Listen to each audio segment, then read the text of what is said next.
मूढ़ा सर्वशास्त्र विवर्जिता सर्व पापाब्धि मुत्तीर्य सगच्छेत परमं पदम। जो स्वनाम अपने आराध्य देव के नाम का निरंतर जप करता है, कुछ ज्ञान उसको नहीं है। कह रहे सर्वशास्त्र विवर्जिता, किसी भी शास्त्र की कोई बात नहीं जानता है। और मूढ़ा, मूढ़ पुरुष है और सर्व पाप करने वाला है, सब पाप किए हैं। बहुत ध्यान से सुनिए, मूढ़ पुरुष है, बिल्कुल शास्त्रों का ज्ञान नहीं और सब पाप किए हुए हैं, लेकिन सत्संग से उसने नाम महिमा सुन ली और शुरू हो गया नाम जप करना। जैसे किसी को शब्द कहे जाते हैं कि बिना गुरु के नाम जपने से वो परम पद में नहीं जाता है, तो आप खुली बात समझ लो, कोई भी नाम ऐसा नहीं जो गुरु ने ना उच्चारण किया हो। अगर राम नाम है तो लाखों संतों ने राम राम उच्चारण किया है। सुन लो कहीं से भी और मान लो कि ये गुरु के मुख से ही आ रहा है। राधा नाम लाखों बार उच्चारण किया गया, पकड़ लो ना। कान में तुम्हारे नाम गया तो गुरु के द्वारा ही तो निकला, उसे पकड़ लो। अब पकड़ो ना तो कान फुकवा के भी थोड़ी भगवान मिल जाएंगे। अगर आप पकड़ लो तो बात पकड़ने की बात है। तो बोले स्वनाम स्मरणान। अब उसने नाम पकड़ लिया कि भाई हम ज्यादा पढ़े लिखे नहीं, हमको कोई शास्त्र का ज्ञान नहीं, बहुत पापाचरण हुए, हम तो मूढ़ बुद्धि। अब रात दिन हमको तो एक ही बात समझ में आई, केवल नाम जपना है, राधा राधा राधा। तो बोले सर्व पापाब्धि मुत्तीर्य सगच्छेत परमं पदम। वह समस्त पापों से मुक्त होकर परम पद को भगवत प्राप्ति हो जाएगी उसकी। बहुत कृपा श्री जी की, बहुत कृपा अगर नाम जपने में आपकी रति हो जाए। सर्ववेद इतिहासा नाम सारार्थोथमिति स्फुटम यद्रम नाम स्मरणम क्रियते पाप तारकम। मैं तुम्हें समस्त वेदों और इतिहासों का सार सिद्धांत वर्णन करता हूं। यदि तुमने नाम जपना शुरू किया, नाम स्मरण शुरू किया, तो तुम्हारे सारे पाप नष्ट हो जाएंगे और तुम्हें भगवत प्राप्ति निश्चित हो जाएगी। ये सब शास्त्रों का सार बता रहे। तो बोले छोटे मोटे पाप तो नष्ट हो जाते होंगे, लेकिन जैसे गर्भ हत्या है, भ्रूण हत्या, ये महापापों में है। इनको साधारण मत समझना, जल्दी प्रायश्चित कर लो, नहीं दुर्गति करा देंगे तुम्हारी। ये जो घर गृहस्थी परिवार वाले हैं, ये जो भ्रूण हत्या गर्भ हत्या को खिलवाड़ समझते हैं, ये शास्त्र में महापाप वर्णन किया गया है। फिर तुम्हारे यहाँ जब कर्म का फल तांडव करेगा तब कहोगे कि भगवान रक्षा नहीं करते और हमने कौन सा पाप किया है। फिर ऐसे ही बोलते हैं। देखो अपना रजिस्टर, पीछे इसी जन्म का रजिस्टर देखो, कैसे कैसे पाप किए हैं तुमने। तो बोले यदि कहीं ऐसे पाप हो गए, ब्रह्म हत्या पाप हो गया, इनका क्या, इनको कैसे मिटा, ये तो बड़े पापों में है। तो बोले तावत गर्जन्ति पापानि ब्रह्म हत्या समानि च न यावत प्रोच्यते नाम रामचंद्र तव स्फुटम। हे प्रभु, जब तक उसने आजीवन नाम जपने का नियम नहीं लिया, तभी तक ये पाप उसका सर्वनाश करने पर तुल जाएंगे। और जहां निश्चय लिया कि आज से एक भी श्वास नाम के बिना, तो उसे और कोई प्रायश्चित करने की जरूरत नहीं। नाम संकीर्तनम यस्य सर्व पाप प्रणाशनम, सारे पापों से उसकी मुक्ति मिल जाएगी। बोले त्वन्नाम गर्जनम श्रुत्वा महापातक कुंजराः पलायन्ते महाराज कुत्रचित स्थान लिप्सया। हे प्रभु, आपका नाम जब उपासक जपने लगता है तो मानो सिंह की गर्जना है। नाम जपना सिंह की गर्जना है। तो महा रसज्ञ परम प्रवीण रस ज्ञाता श्री सेवक जी महाराज की वाणी, श्री सेवक वाणी की यथामति के अनुसार अपने लोग अपनी मन बुद्धि श्रवणेन्द्री और जीवन को पावन करने के लिए कथन श्रवण करते हैं। बहुत एकाग्रता पूर्वक श्रवण किया जाए। हमारी सामर्थ्य नहीं है कि हम ऐसे रस ग्रंथ का प्रवचन कर सकें, पर ये मूकम करोति वाचालम पंगुम लंघयते गिरिम यत् कृपा तमहम वंदे परमानंद माधवम। जिनकी कृपा से मूक भी वाचाल हो जाए, लंगड़ा भी पहाड़ फांद जाए, वो प्रभु परमानंद स्वरूप वाणी में बैठ करके कृपा करके स्वयं चर्चा करवाते हैं तो हो सकती है, अन्यथा जीव कोटि से मंद बुद्धि से चर्चा हो ही नहीं सकती। चलते हैं सेवक वाणी छंद। जन्म कर्म गुण रूप अपार बाढ़े कथा कहे तु विस्तार। जन्म कर्म गुण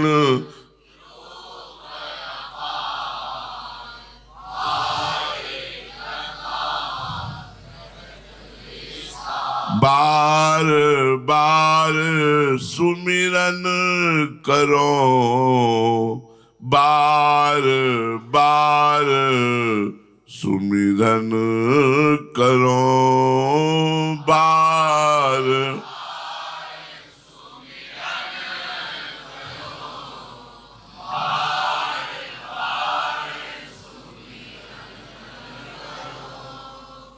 श्री सेवक जी महाराज कह रहे महाप्रभु का जन्म,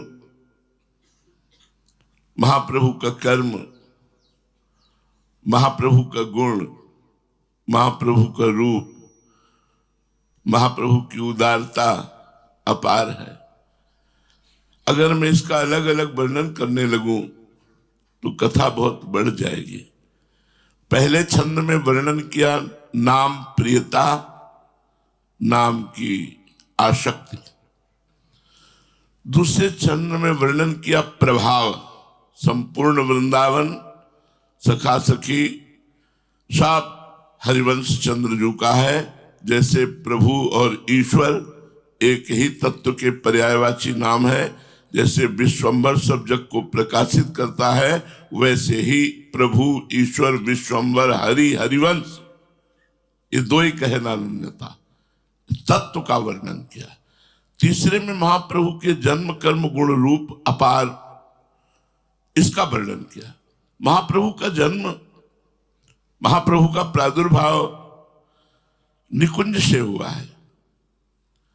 हरि रसघन मोहन मूर्ति में वही मुरली बने हुए हैं, वही बंशी बने हुए हैं कि रसमूल मुरलिका चल ही राधिके सुजान तेरे हित सुख निधान। रास रचो श्याम तट कलिंद नंदिनी निर्तत युवती समूह राग रंग अति कुतूह बाजत रस मूल मुरलिका आनंदिनी। रस की मूल क्या है? वंशी है। और वंशी कौन है? रसघन मोहन मूर्तिम जो है वही स्वयं वंशी बने हुए हैं। वंशी ये स्वयं भगवान बने हुए हैं। कहीं भी अवतार प्रकरण में आप देखिए तो आपको वंशी दी गई लाल जी को, ऐसा कहीं वर्णन नहीं। तो भगवान के साथ ही वंशी का अवतार हुआ। भगवान वंशी लेकर प्रकट हुए। जो भगवान श्री कृष्ण चंद्र जो अवतार लिए तो स्वयं श्री कृष्ण ही वंशी है। इसलिए सेवक जी आगे वर्णन करते हैं, जब जब हुए धर्म के हानि तब तब तनुधरि प्रगटत आन जान और दूजो नहीं। जिसे भगवान ने गीता जी में कहा, यदा ही धर्मस्य ग्लानिर्भवत भारत अभ्युत्थानम अधर्मस्य तदात्मानं सृजाम्यहम् परित्राणाय साधूनां विनाशाय च दुष्कृताम धर्म संस्थापनार्थाय संभवामि युगे युगे। साधुओं की रक्षा करना, दुष्टों का विनाश करना, इसलिए मेरा अवतार होता है। लेकिन तदात्मानं सृजाम्यहम्, मैं अपने आत्म धर्म का सृजन करता हूं, इसके लिए आचार्य के रूप में अवतरित होते हैं। भगवान ने इन 2 श्लोकों में अपने 2 प्रकार के अवतारों का वर्णन किया। एक महाबली महावीर, दुष्टों की दुष्टता का जब बहुत प्रभाव बढ़ जाता है और किसी के संभाले नहीं संभलता, तो भगवान उन दुष्टों का विनाश कर देते हैं। परित्राणाय साधूनाम विनाशाच दुष्कृताम, दुष्कृत करने वालों का विनाश कर देते हैं।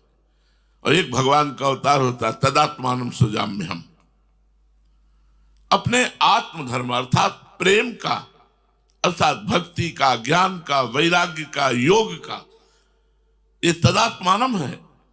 सृजाम्यहम्, इसका सृजन करके, इसकी रचना करके, इसको बोल करके, इसकी व्याख्या करके मैं संपूर्ण जगत को इस धर्म से, आत्मधर्म से युक्त करता हूं।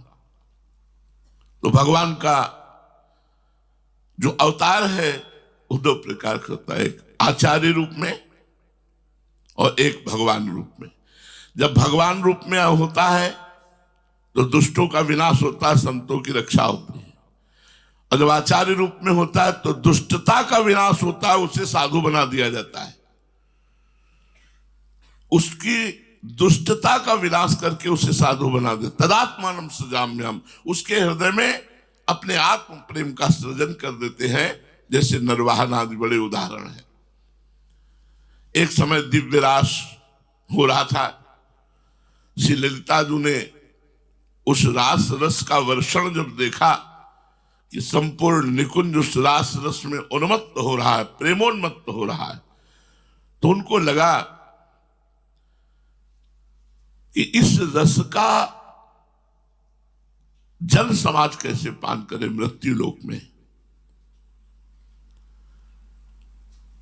एक एक जन इस रस का जो अनाधिकारी भी है वो भी रस का अधिकार प्राप्त कर सके, ऐसा कैसे हो सकता है कि ये रस अनाधिकारी को भी प्राप्त हो।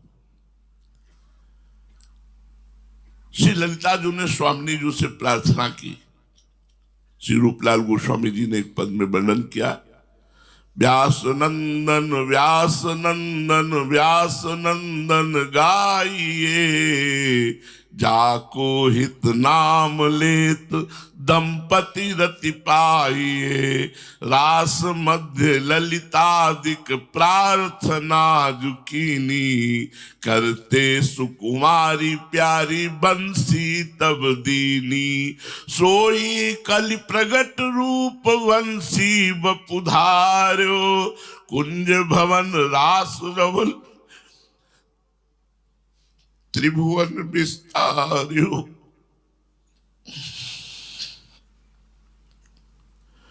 रास के मध्य में श्री ललिता जी ने प्रार्थना करी, प्यारी जी इस महान एकांतिक प्रेम रस को जगत के जीव कैसे प्राप्त कर पाए। परम करुणामयी श्री ललिता जी की प्रार्थना स्वामिनी जी ने सुनी और लाल जी की तरफ देखा, करते सुकुमारी प्यारी वंशी तब दे। श्री लाल जी ने अपने हाथ से प्यारी जी के हाथ में वंशी दी कि इसका भार तो आप ही संभालिए। ये प्रेम रसमयी वंशी ही आपके चरणों की अनन्यता स्वीकार करने वाली ही आपके रस का विस्तार करेगी। तो प्यारी जी ने अपने कर से वंशी श्री ललिता जी को प्रदान करी कि ललिता तुम भी अवतरित हो और ये वंशी भी अवतरित हो करके हमारे रस का विस्तार करे। वही वंशी सोई कलि प्रगट रूप वंशी बपुधार्यो, वही वंशी जो प्रिया लाल के हृदय में प्रेम रूप से विराजमान है, लालजू के अधरों में वंशी रूप से विराजमान है और निकुंज में सहचरी रूप से हित सजनी रूप से विराजमान है, वही भूतल में हरिवंश रूप से प्रकट हुई। सोई कलि प्रगट रूप वंश बपुधार्यो, रास रवन कुंज भवन, ये सुख विस्तार किया। जिनको प्रिय नाम सहित मंत्र दियो श्री राधे, सतचित आनंद रूप निगम अगम साधे। श्री प्रियाजू ने स्वयं हरिवंश महाप्रभु को निज मंत्र प्रदान किया और अपने संपूर्ण रस को विस्तार से जगत के अधिकारी अनाधिकारी जो भी जीव शरणागत हो जाए उनको प्रदान करने का आदेश किया। इसमें अधिकार नहीं देखना, जो आपकी शरण में आ गया। श्री नागरीदास जी ने लिखा है, श्री हरिवंश शरण जे आए, श्री वृषभानु कुंवर नंद नंदन निज कर अपनी चिट्ठी चढ़ाए। दीव मुखराए कछु नहीं हो, कैसा भी जीव हो, कैसा भी पतित हो, अधम हो, यदि इनकी शरण में आ जाए तो प्रिया प्रीतम अपने निकुंज के रजिस्टर में उसका नाम लिख लेते हैं और उसको संपूर्ण अपना प्रेम रस प्रदान करते हैं। क्योंकि प्रियाजू का प्रेम रस प्रदान करने के लिए ही महाप्रभु का प्रादुर्भाव हुआ। जो लालजू के हृदय का प्रेम है, जो वंशी स्वरूप से अधरों में विराजमान है, जो प्रियाजू की चरण आसक्ति है, वही जब मूर्तिमान रूप धारण किया तो हरिवंश महाप्रभु के रूप में हुआ। अद्भुत हरियुक्त वंश भनत नाम श्यामा, जैसे रूपलाल हित चरण दे पायो विश्रामा। हित चरणों में चित्त दे करके विश्राम प्राप्त किया। ये हरिवंश नाम का जिसने आश्रय लिया, हरिवंश चरणों का जिसने आश्रय लिया। श्री वृंदावन धाम में नवनिवृत्त निकुंज विलासी श्री प्रिया प्रीतम के एकांतिक रहस्य रस को प्रकाशित करने के लिए हरिवंश नाम धारण करके भगवान स्वयं श्री कृष्ण जो बंसी स्वरूप से विराजमान है, जो प्रेम रूप से विराजमान है, वही अवतरित हुए। सेवक जी महाराज कह रहे हैं, जैसे भगवान प्रकृति के अधीन अवतरित नहीं होते, प्रकृति को अधीन करके अवतरित होते हैं, ऐसे ही भगवान का जो आचार्य रूप होता है वो संपूर्ण माया दोषों को अपने अधीन करके कर्म बंधन मुक्त करने के लिए स्वयं अवतार लेते हैं। वो कर्म से अवतार नहीं लेते कि कर्म बंधन से जैसे जीव का अवतार होता है, प्रकृति के अधीन जैसे जीव का अवतार होता है, ऐसे इष्ट का अवतार, आचार्य का अवतार ऐसे नहीं होता। वो अपनी प्रकृति को अधीन करके अवतरित होते हैं जगत को कर्म बंधन मुक्त करने के लिए। महाप्रभु की जन्म कथा अपार है। जब महाप्रभु प्रकट भये तो जैसे भगवान श्री कृष्ण के समय प्रकट होने पर संपूर्ण प्रकृति स्वागत करती है, ऐसे ही प्रकृति बदल गई। आगे वर्णन आएगा, सेवक जी महाराज वर्णन करते हैं, संपूर्ण प्रकृति बदल गई। सूखे पेड़ों में भी नवीन पल्लव जागृत हो गए, अर्थात जो शुष्क हृदय थे उनमें प्रेम पल्लवित हो गया, प्रेम अंकुरित हो गया। तो कहाँ तक इनके जन्म की कथा कहूँ? अगर कथा पूरी कहूँगा जन्म की तो वो अपार कथा है, वो पार नहीं पाई जा सकती। जन्म कर्म